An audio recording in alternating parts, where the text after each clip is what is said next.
All right, hi, thanks for meeting with me virtually. Oh, yeah, of course.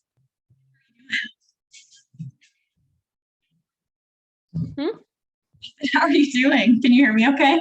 Oh, and I can hear you now. Yeah, I'm doing great. How are you doing?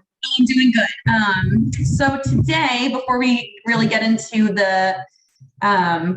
starting your sessions, I just wanted to meet with you and get a little bit of background information about what you're here for and what some of your goals are. I am going to be taking some notes on my papers while we're talking, just so you're aware.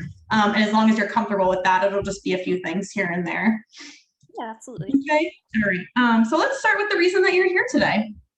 Yeah, sure. So I recently had an injury affecting my arm and my hand, and I'm really concerned over the use of my right hand. I have a lot of difficulty being able to write, being able to do any kind of like getting dressed or, different things at work are affecting my use of my right hand.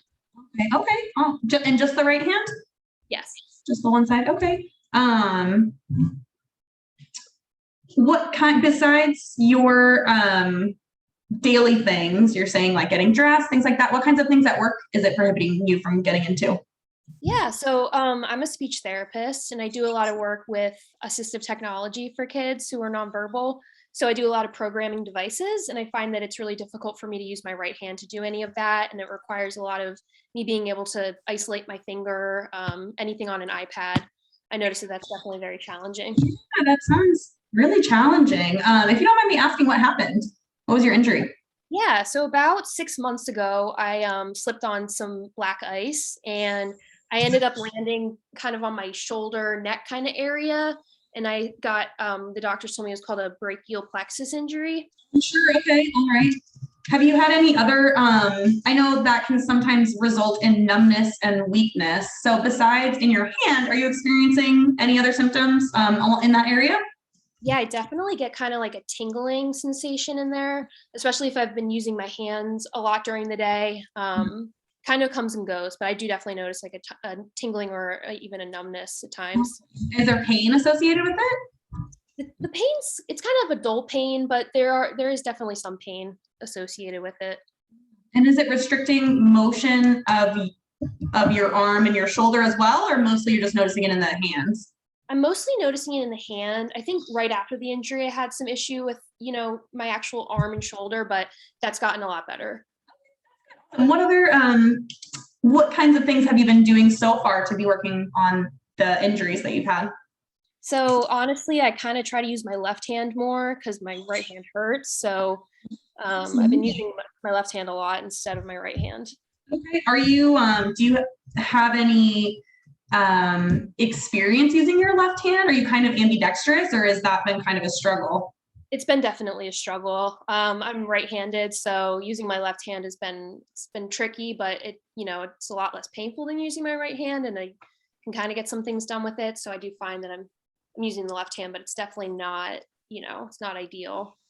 Yeah. Are you finding success? So let's just talk about what your average day looks like, both at work and at home. So on a normal work day, let's just talk a little bit about the environment that you're in. And let's talk a little bit about, so that would include who you're working with, who you work with, like as in your coworkers and the population you're working with, and normal day to day. I know you mentioned assistive technology, but let's just talk a little bit about how the areas in your environment that you are finding that you're running into barriers with that hand limitation. Yeah, sure. So you want me to start at home in the morning? Yeah, just run through a normal day. Okay, so in the morning, I'm at home. I notice a lot of issues with when I'm trying to get ready in the morning. So being able to brush my teeth, being able to like squeeze the toothpaste onto my toothbrush has been pretty tricky. Putting makeup on is hard. Again, those are the kinds of things where I try to just use my left hand instead of my right. Then I would say getting breakfast can be challenging, but I still try to use the left hand for that as well. Getting to work isn't too big of an issue. I can drive okay. Once I'm at work, I told you about the devices. They're a little bit tricky. I work in as a speech therapist with 14 to 21-year-olds who have autism. So other than programming devices, I would say being able to write. My handwriting isn't great, and it's a little painful. Um, Eating lunch can be challenging if I'm eating something that requires a fork, or, Okay. or especially if I'm trying to cut something, then that's really challenging. Um, Otherwise, then when I'm at home at the end of the day, I have issues with like opening jars if I'm using that for like dinner. Sure. Um, Being able to even like open my water bottle can be challenging. But yeah, I would say anything that requires anything that I can't do with just my left hand and I need both hands, that's really challenging.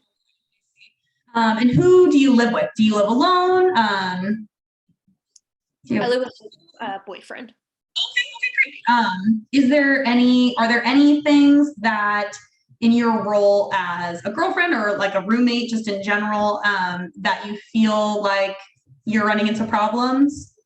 Um, I would say anytime we're like cooking together, I find that I can't do as much as my boyfriend can. So he usually has to kind of do all the meal prep. I try to help, but I know I can't do it as, as fast as I used to be able to. So I usually just defer to him. And I know he doesn't seem to mind it, but it's, after a while, if he has to do it all the time.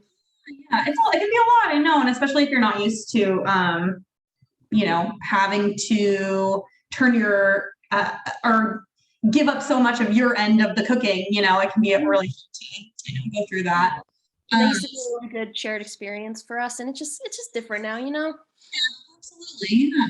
Well, that being said, it sounds like cooking. I've heard you talk a lot about cooking and feeding yourself and, using your hands for work. What are some other like interests that you have, outside of your usual day to day? Do you have any hobbies or anything like that that are being impacted by your hand use? Yeah, actually, I would say so. Some of my hobbies that aren't impacted are like running, certain exercises, okay, which is great. But I also really like to sew, and I can't do that. I like to do cross stitch sewing, and that definitely, I don't even do it anymore because I can't. Oh gosh. Well, hopefully that's something that we can definitely work on together. Um, Now, the last thing I want to talk about is what your priorities are in terms of getting into some therapy together. Like, what are there's a lot of things it sounds like that you're being impacted, that are being impacted based on this injury, but what are some of the top things that you're not getting to engage in that you'd love to get back? Yeah, so I would say any of those activities I love that include me using my hands, some of the like smaller, I guess fine motor type of things that I like to do. So again, like the cross stitching and I think the meal prep are my two hobby items that I would like to get back. And then just at work, being able to be more efficient with programming devices. I would say those are my priorities. That's great. And then in terms of when you say getting them back, what does that look like for you? I mean, I don't know if it can ever go back to exactly how it was, but just having more strength in my hand and being more independent throughout my day. I used to be 100% independent because I didn't have any injury. And now that I have that pain and that weakness, I think if I were to, have some of the pain subside, that would really help me to, gain some of those skills back that I had. Well, I think those sound like really great goals. And I'm going to go over some of this information. And I think at our next appointment, we can really lock in what some of those goals can look like. And I'm excited to get working with you. Great. Thank you. Thank you so much for sharing with me. I really appreciate your time. Thank you for listening. Bye. Have a good day. Bye. Bye.